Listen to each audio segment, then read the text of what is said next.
Thanks for taking the time to do this. It is wonderful to speak with you. It is only 10:30 a.m. in the UK right now, so I don't know how long you've been up, but I'll ask you anyway. How's your day going so far? So far, it's been great. I walked to the studio this morning, had a bit of fresh air. I'm on my first, no, possibly third cup of coffee, but I think it's going to be all right. Yeah, I'm good. Are things particularly busy right now? We are at the home stretch. We are a mere few days away from the release of the phenomenal brand new album, Tempus Veritas. Where is your head at with it right now? Thanks for those kind words. Yeah, it is pretty busy, and obviously, the weird thing about making records is you put it all together a very long time before it comes out. So we've all been living with this for quite a long time, and then you have this kind of crunchy period. It always seems to come down to the last couple of days just before, when you suddenly realize how much there is to do and how much you've got to tell the whole world about it. It's no good to just make it. And then, so every time you release something, you always have this cycle of it being really crunchy at the last minute. But it feels really good because we're finally starting to hear back from people who've been able to listen to it. And it's weird when something is very personal and you really love it yourselves. And because we only really make our music with that in mind. We're just trying to make things that we really love to hear. And then it's really gratifying to hear other people's opinions back, and it's been really positive so far. We've had a few reviews come back; they've been really positive, and people like yourselves have been getting in touch. So that feels really, really good. It's just validation, isn't it? Everyone needs a little bit of validation. Of course. It's such a, as you say, it's almost part and parcel of the cycle. You have to follow this process now, and now the process, as you say, seems to be getting longer and more extended in regards to promotion and building and waiting and releasing singles and getting feedback until you get to that full release. So has this week been particularly busy in regards to pushing and promoting and just doing stuff like this, I guess, talking to me? Yeah, absolutely. And it was last week as well, actually. I mean, it was weird because when Semaphore came out, it was slated for release before the kind of pandemic. So it was due to come out in June 2020, and we decided to push ahead with that rather than waiting till afterwards, which would have been a really bad idea because it definitely would have been a lot longer. But it was weird because every single bit of press was done kind of remotely, and it was all very intangible. But I think what that's done actually is set up this kind of environment where everyone feels pretty comfortable doing what we're doing right now, and that's been really good because suddenly you can talk to journalists all over the world, and you can get people in other parts of the world to hear what you're doing. I think that's been really positive. So in a weird way, I think 2020 kind of set a precedent for the new way in which a lot of this was going to go forward. So it feels familiar in that way, although I'm not at home in like my kids' playroom on Zoom. I'm at the studio, which feels slightly better. But yeah, I don't know. I don't mind it. I mean, when you make something, when you're involved in a creative, artistic endeavor like this, you have to kind of love it, and you have to love talking about it, and it has to be a passion for you. Otherwise, you really wouldn't do it because it's, it takes an immense amount of effort. So I always find it really rewarding to talk to people about what we've done, because it's not in an arrogant way or a sort of self-obsessed way, but just because I'm really excited by it and I'm really interested in it because it's our music that we love to make. So I don't mind talking about it at all. Well, it's good to hear that, because ultimately when you are this close to release, the excitement, there's an argument it could dissipate to a certain degree. You have, as you said, lived with this record for a long time. So you may have already moved on musically. You may just want to get to that stage where you want to get it out. Did you have that over the last couple of months? And has it kind of turned into a refreshed excitement as we do get to the last few days? Yeah, it's weird. I've definitely, because once you've finished something like this and it's all mastered and you've kind of, especially because the three of us in the band are all producers and we self-produce, we self-record. I mixed the whole album. Apart from mastering, we did everything ourselves. So you're all over it. You're very, very close to it. So there's always a period when you just finished it. Now, this is probably true for a lot of bands, actually. A lot of sort of bands who've got that DIY sensibility. You really don't want to listen to it, particularly when it's just been finished, because you've just been doing nothing but obsessing over details for a long time. And then it's quite nice to have that gap where you come back and people start asking you questions about it. You start re-listening to stuff and you start kind of listening to it fresh.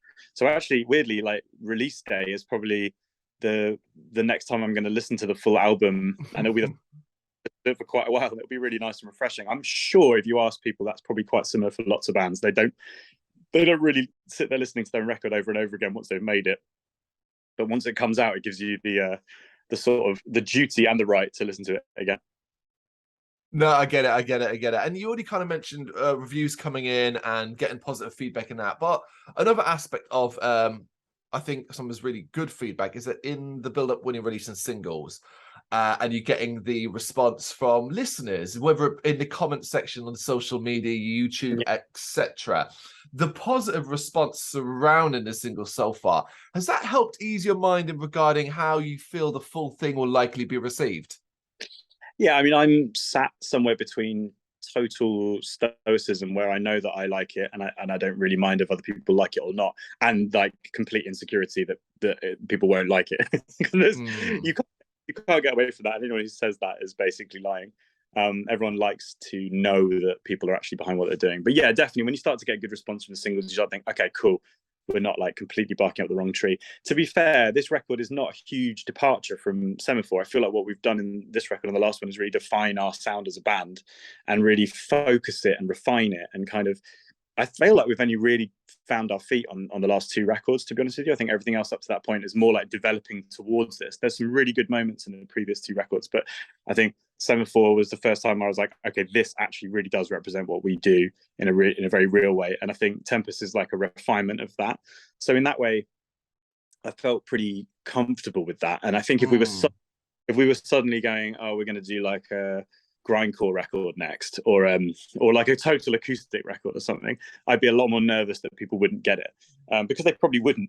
But I think with this, anyone that's liked bits of what we've done before is definitely going to find something to like in this record. I'm sure of it. And because I just feel like it's us even more so pushing into what it is we really want to do, and that basically is keeping things really punchy and really exciting and kind of condensed and kind of compressed, but still really progressive and intricate and technical within that. So it's almost like the song structures are as lean and mean as they can be, whilst keeping things moving forward, and it's not sort of just a boring systematic structure way of doing things.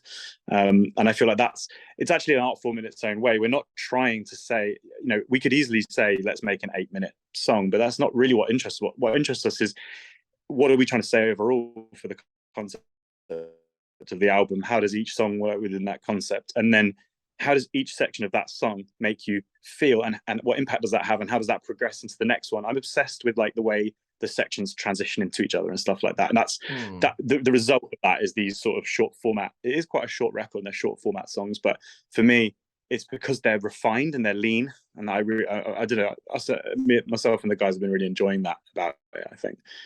So yeah, I'm pretty confident that it just represents a more refined version of what we do. I love your choice of words, Dan. I love the fact you're using the word refinement, because although I am just one person, in my opinion, you are delivering what is arguably your finest work to date here musically, alongside fascinating imaginary narratives. Now, talk to me then about what your vision looked like when you initially set out on this path. Well, it didn't come concept first. Our stuff is always music first, so non-lyrical music first. So it'll be like a little moment, like I think even way back when we were releasing Semaphore, I wrote a little riff that became Deny the Sun. So it's been a long time coming. I'm a little bit worried actually, because we probably need to get a motor on with writing new riffs now for the next record, because I'm just aware that we haven't done that. But what I mean is that there's like a little germ of an idea, and then together, very, very, very collaboratively, the three of us will flesh out that riff, program drums to it, put bass parts in it, just keeping it instrumental. And then once we're happy with that sort of structure, and it will be like a finished song structure essentially, because we'll be keeping this in mind as we go. We're not just writing like a riff and then moving on to the next riff. We're thinking about it as sections. So we're writing a verse section, but we're not concerned about what the melody will be. Then we'll sit down and come up with melodic ideas. And only then, pretty much I can't quite remember. We probably came up with the concept partway through this process, but it's only then that we start thinking about lyric.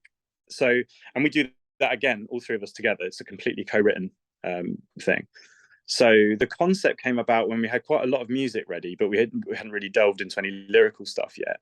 And we were trying to think of a way that, because what we did on Semaphore with the sci-fi theme was take away the sort of personal side of songwriting and just turn it into a storytelling exercise. But that gives you a way of talking about things you could never experience, and therefore gives you, in the same way that, you know, movies and games do, gives you the ability to talk about all sorts of different things. And of course, that's going to be through your own set of experiences and the kind of lens you see the world through, which I personally think is really freeing, and it stops you from coming up against the thing of, well, if I haven't experienced it, it's not a real song. But, you know, I've said this before, but, you know, Tolkien didn't go to Mordor.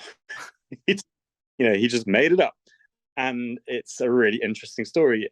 And couched within that narrative are all of his viewpoints and his amazing kind of landscapes that he saw in the world.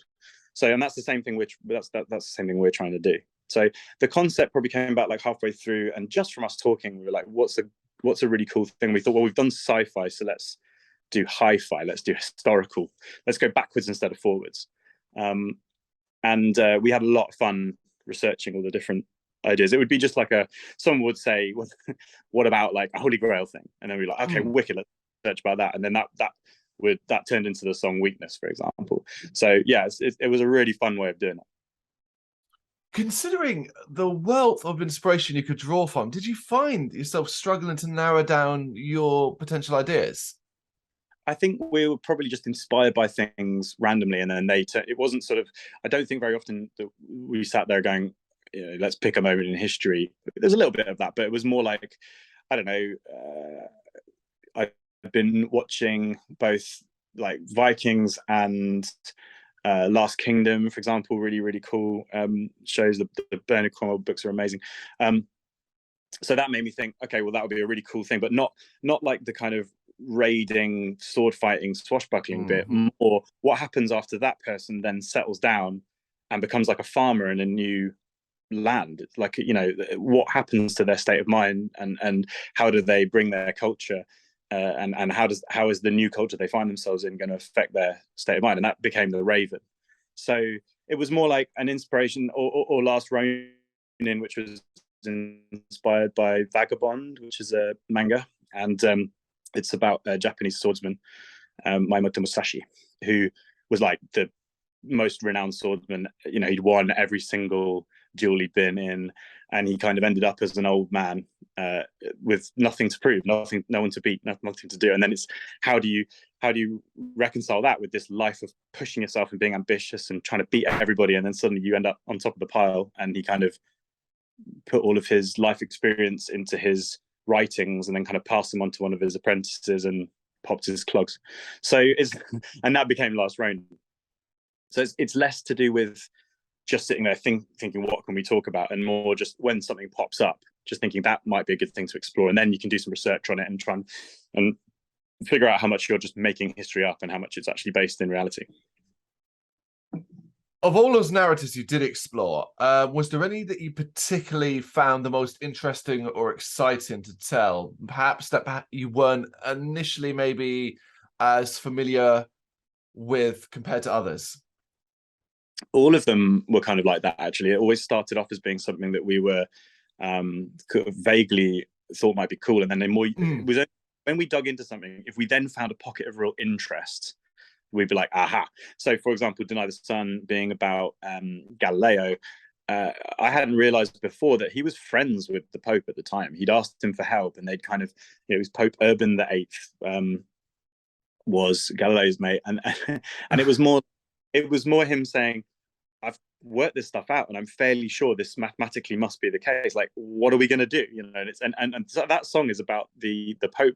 It's from his point of view, and it's caught in that moment, that kind of sleepless night of not knowing how you're going to reconcile this new information with your current kind of worldview. So that was the thing where you always have these like mythological kind of stories in your head, like, oh yeah, well, no one believed Galileo.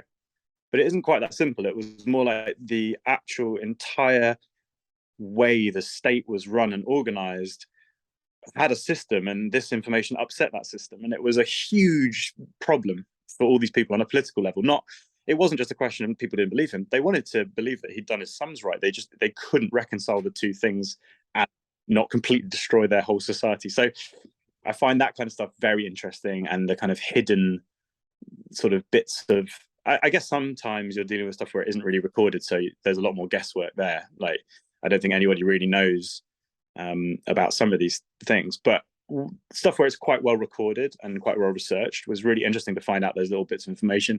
Although again, you've got to take it all with this kind of, you know, history is always written after the fact, and there can always be mistakes, and that's the whole premise of the songs, is that what if that was a misunderstanding, or what if that was actually an error, and it never really happened like that. But it's all putting yourself in that moment where anything could have happened. Yeah, an aspect of the record that is simply incredible is the fact that while you can enjoy it from a musical perspective, shut your brain off if you want and listen to it and enjoy it. And that aspect, if you also then want to spend some time reading the lyrics, following the path, and understanding the stories that you're telling here. And I guess it just opens up this bigger, wider world where you almost want to understand and research yourself that the elements that you're talking about. So it's, I think that's really fun. I mean, certainly when I listened, I mean, you know, we're not making kind of mainstream pop, and not every movie can be Transformers, not every movie can be French art house cinema. You know, there's got to be something in between. And I really like the fact that heavy music allows this kind of experimentation, and that's another reason to take it away from the personal, so you can make it about these slightly bigger issues that are more interesting. In the same way that, like, every zombie film ever is not really about the zombies. It's always about the people and their relationships, and that's far more interesting and real. And what they're actually doing is shining a light on human relationships by framing it in this like god-awful post-apocalyptic nightmare. But that's fascinating. That's heavy music in a nutshell, isn't it? It's the horror genre in a lot of ways. So certainly for like death metal, where it's just investigating all these little interesting pockets of what it means to be human. And it's big stuff. That's what's most interesting to me. It's an incredible analogy. Immediately my mind went, yeah, 100% right. What is, using the zombie one, what is the most famous zombie movie of all, Night of the Living Dead? And what is that really about? About the people inside the farmhouse, less about the zombies at the door. Yeah, or you know,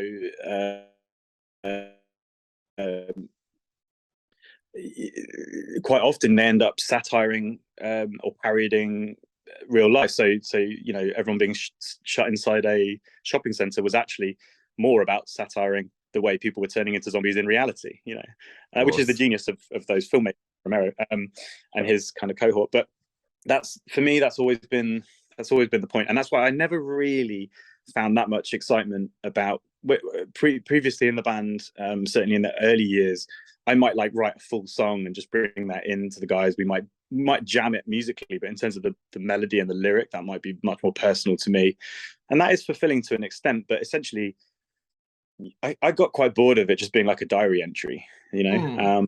And I think I've always wanted to push.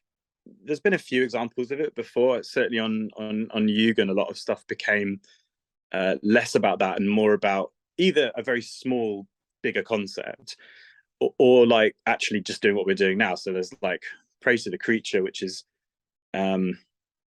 that's inspired by Nausicaa, the Ghibli movie. That's what that's about.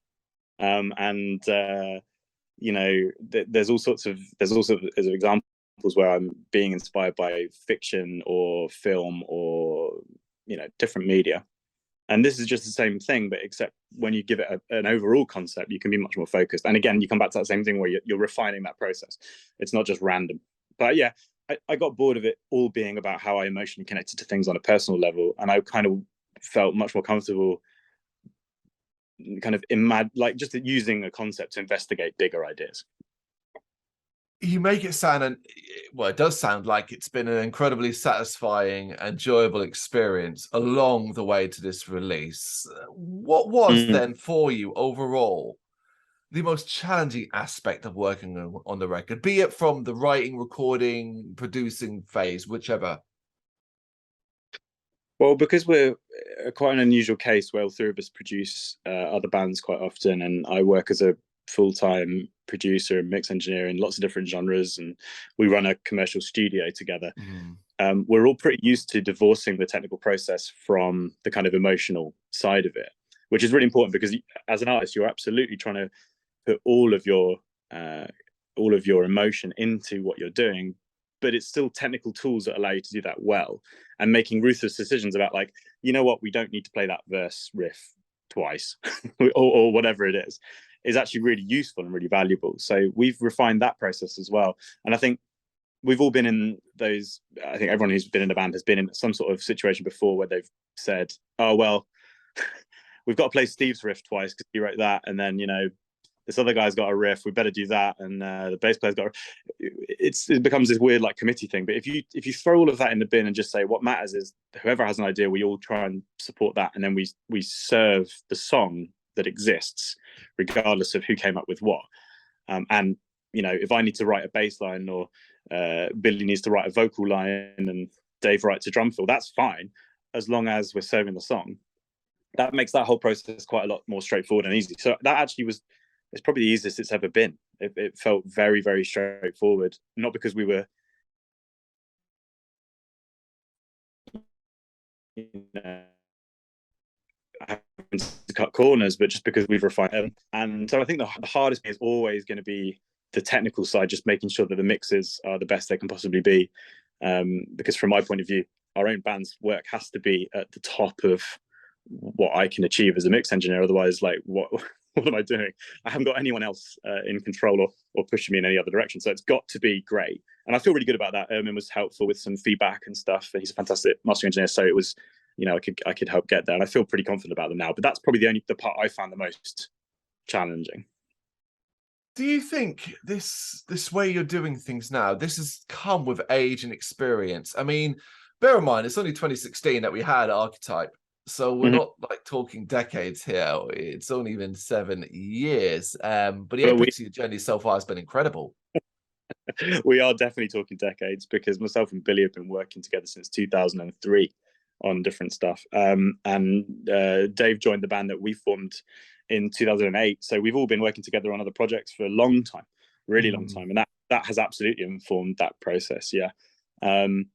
I think the mythology of bands is always that they kind of spring up out of nowhere and then they're massive.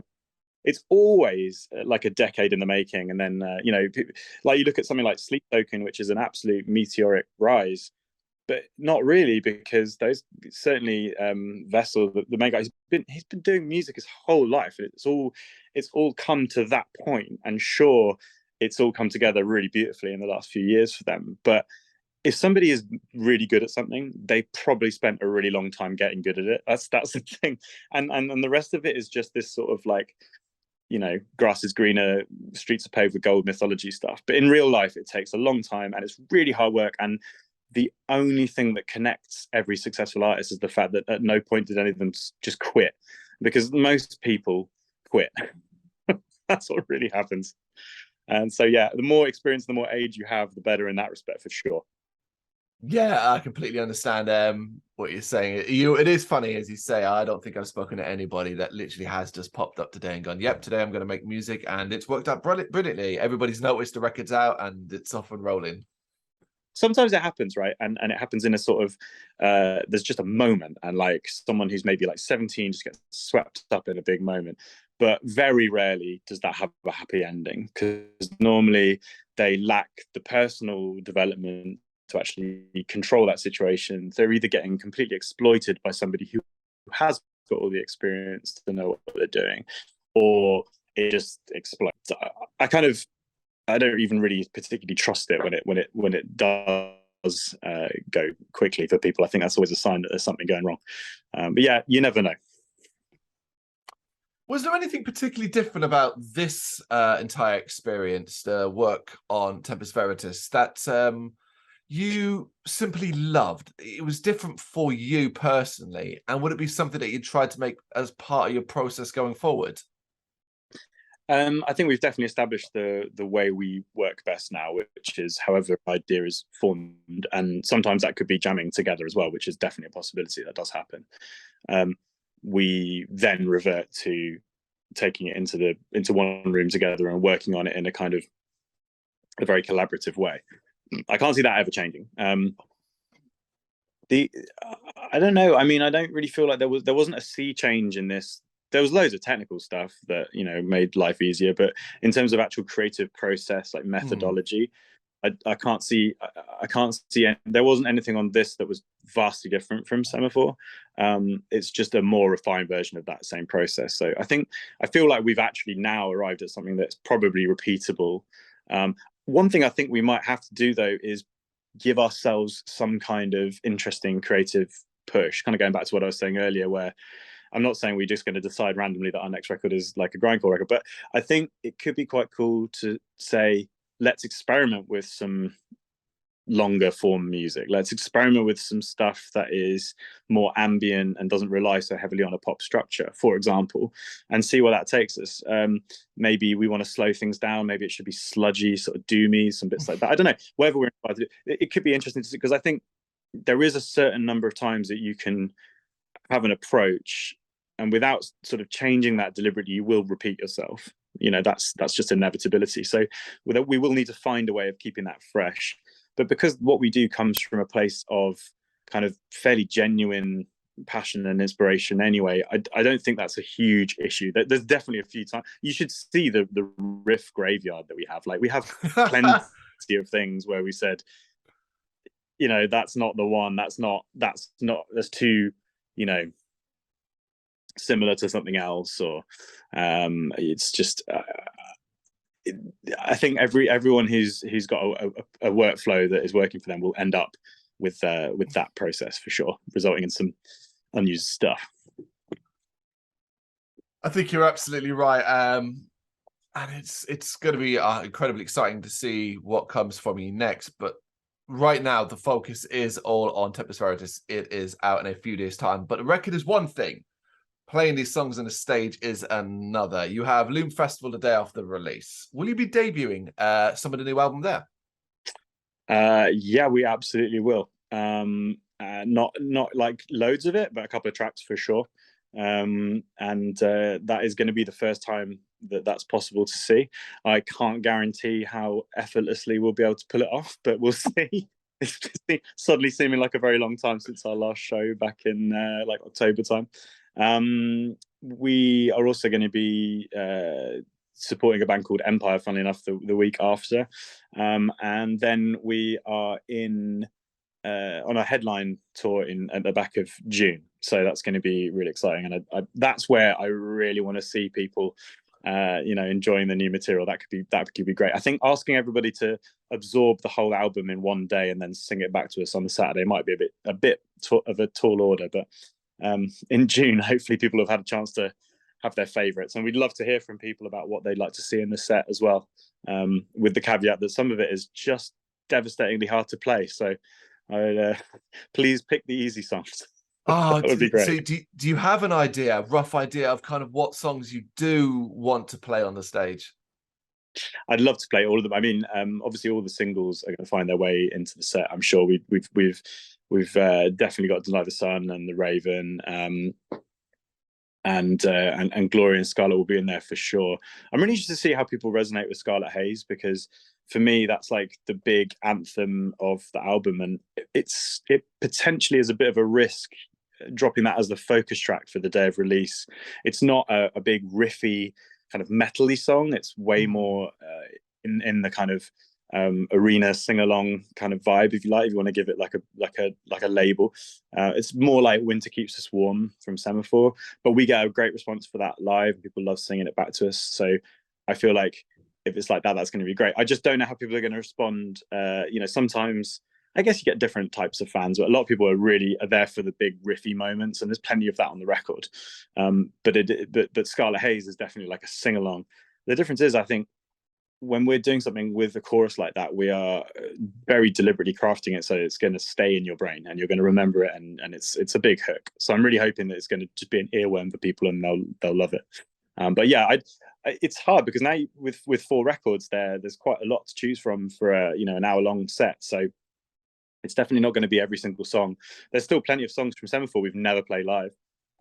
There's probably a fair few that we just have never played, full stop.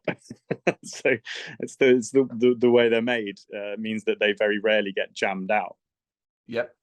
Well, that's for the anniversary shows many decades down the line when you're 20 years doing a celebratory 20-year show. We'll be far too old by then. There's no way we'll be making Lars Ulrich look like a spring chicken. But yeah. Yeah, you're right. That is a thing, isn't it? We'll be like 20 years of Semaphore. Let's hope that it's got that kind of legacy. Absolutely. I mean, I can't. You've already mentioned the end of June, beginning of July. I can't wait. You're in my neck of the woods as well. So if you are from London, people, 229 is where you guys are going to be playing. Is the goal then for the rest of the year just to try and stay as busy as possible right now? Do you have many plans in the works that you can talk about, or is it just wait and see right now? Yeah, it is. There's plenty of plans, and also plans for going overseas as well. Obviously, touring took a massive hit, and it's still a bit of a nightmare, to be totally honest, for bands of our size. I think if you're an arena level band, it's maybe a bit more sustainable, but it's people need to understand that if you are a band and you're playing 200 to 300 capacity venues, it is costing you money to do that. There's no way that anything else is happening, especially if you're in Europe. So it's pretty interesting being behind the scenes of the industry, and the difference between that and being a fan, kind of understand what it takes to put a band on the road. And that's become more and more real for every artist. So I think my main message on that is it is unbelievably vital that people support their favorite bands, and they go and see them and they buy their merch and those kind of things, because they will just have to quit if that isn't the case, and that would be incredibly sad. But so our thing is just to fill our calendar up as much as possible, absolutely, and definitely to start writing some new material, because that is going to get ahead of us if we're not careful. We're all very, very busy as well, making records with other people, which is fantastic, but it takes up obviously a lot of our time. So keeping busy is never a problem. It's more what do we choose to focus our time on. So that's going to be the big question. No, I understand. And speaking of time, we're at the end of the interview, the stage where we have randomized questions, 10 of them, quick fire. Answer them as you quickly or as long as you want, and they are random. They can be silly, serious, and so on. So good luck with this. We will begin with a nice simple one for you. The best thing about being a Black Orchid Empire right now is? The undying hope that people will actually like our record.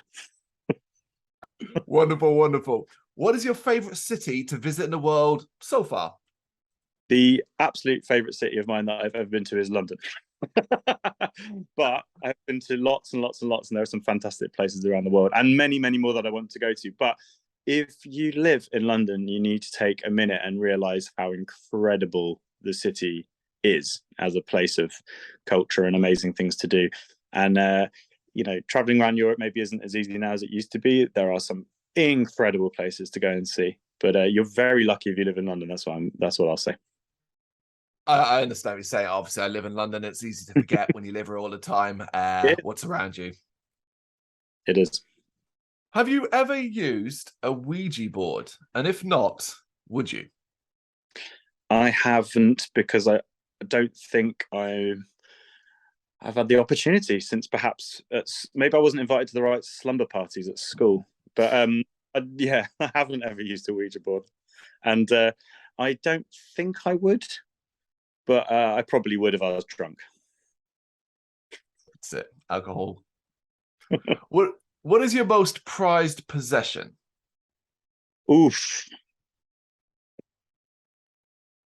Oh God, there are so many amazing cheesy options. Obviously, I love all of my guitars and stuff. The mixing console we have at the studio is nerdy but pretty special. So I'm going to say that, even though I don't own it personally, but I'll take it. I love it. I love it. I can imagine it. Oh, pricey. Yeah. What has been your Black Orchid Empire career highlight so far? Having our band name constantly misinterpreted as Black Orchid Empire, not Orchid Empire. Got you. Sorry, but it is true. Most people don't say orchid. You know what? You will laugh at this, but I spent my time last night at work training myself not to say orchid. You have, I'm sure you said orchid several times, and then that one was an orchard. But we've been There it introduced live on stage as Black Orchid Empire many times, and it's difficult to avoid. So I thought I'd bring you up on it. But thanks for the effort.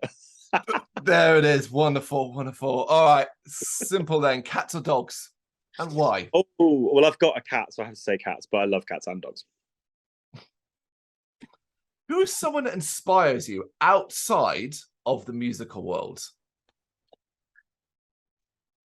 Ian M. Banks. Well, Ian Banks, but most popularly Ian M. Banks, because that's the sci-fi name he uses. That's the biggest inspiration for sure. Is there any why? Is there? Can you narrow it down as to why him specifically? He sadly died, but he's one of the most incredible sci-fi authors ever for me, and up there with all the greats. More modern, and I guess came to fame in the kind of mid-90s, I'd say, but has written the most consistently brilliant selection of sci-fi books that push the boundaries of creativity in ways that I'd never experienced before, and is like vitally important. So yeah, that's definitely something that people should check out. Incredible. Okay, you may not want to share this one, but I'll try it and see if you want to talk about it. What is the most embarrassing thing that has happened to you on stage? I mean, so many things have happened to me on the stage that are embarrassing. It's hard to narrow down, but one particularly good one was when we were supporting Head in the parish in Huddersfield in 2016, I think it was. And I went to dive into the crowd, but the thing I stood on, which was a monitor speaker, was on a beer crate, so it just rolled over. So I went up in the air with my feet facing the sea and landed on my ribs on the monitor speaker, and then had to do the rest of the like 14-date tour, which we were self-driving with like really badly bruised ribs. And into the bargain, it did not look cool. It was a very it wasn't like, oh, what a hero. It was just sad, and no one should have seen that. Oh, I mean, I'm glad you're able to carry on, because as you said, that could have been so much worse. I didn't drop a note, but I did very badly hurt myself. What a pro! What a pro!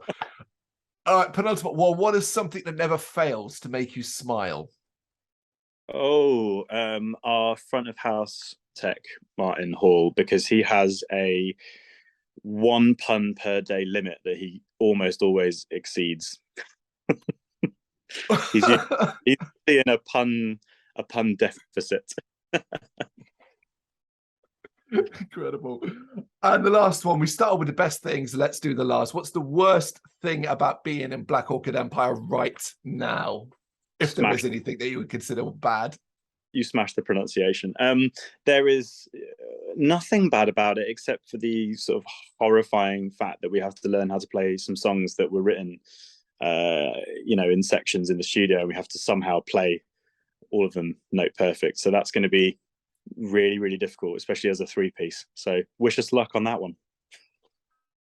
Good luck. But I also have complete faith in you, because Tempest Veritas is an incredible album. It is the strongest work you have put out to date, and I think it's going to be phenomenally, I hope it is going to be phenomenally successful for you. 14th of April via Season of Mist.